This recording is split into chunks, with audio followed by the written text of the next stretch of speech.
Let us take up a problem under network reduction, and let me read this aloud. Use network reduction to obtain the current in each of the resistor in the circuit.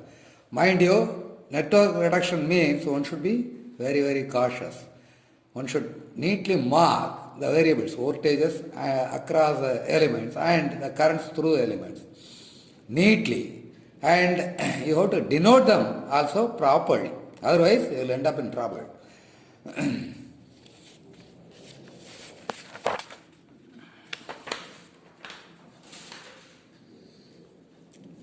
Let us first find the R equivalent to calculate the total current supplied by the voltage source. Anyway, see, we need the currents through various resistors. That means the total current is first to be calculated.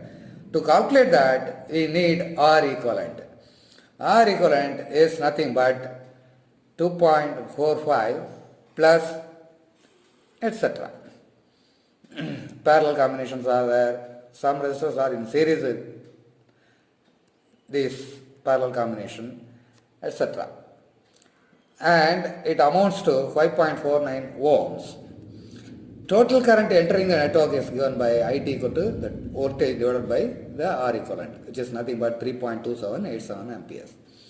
Drawing the circuit with the currents marked, we have, see, I have marked the currents neatly. This I 6.3 ohms, this I 17.47 ohms, etc. Now, redrawing the circuit with a partial network reduction, we have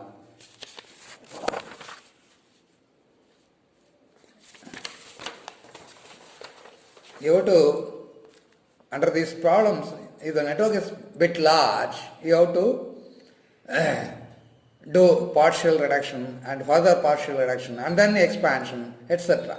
Right?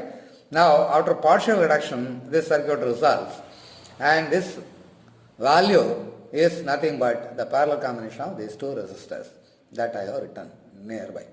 Now, this circuit will reduce to this circuit, and what change we effected? These two resistors in series are reduced to single resistor. Now, I1 is the current flowing down and I2 is the current flowing this way through this 4.06 ohms. Now, what is this I1? Here current divider is there. At this point, let us invoke current division, and I1 equal to total current, that is the IT, into the other resistor 4.06 ohms divided by the total resistance, which will amount to 0.8213 amperes. Now, simply this current is getting split up into I1 and I2. Once you know I1, I2 is nothing but IT minus I1. That's what I have written here. And I2 is 2.4574 amperes. Now, redrawing the circuit, expanded form. See, one way you have to reduce, another way you have to expand to calculate the various values of the currents through the various elements. Now, at I 17.47 ohms is nothing but I2 is the entering current in that current division, and the other resistor 6.3 ohms by total resistance, which will amount to 0.6513 amperes, right? Similarly, I 6.3 ohms equal to the same lines, I2 minus this current, I 17.47 ohms, which will lead to 1.8061 amperes. Now, and I 6.7 ohms is nothing but I1, that is nothing but 0.8213 amperes.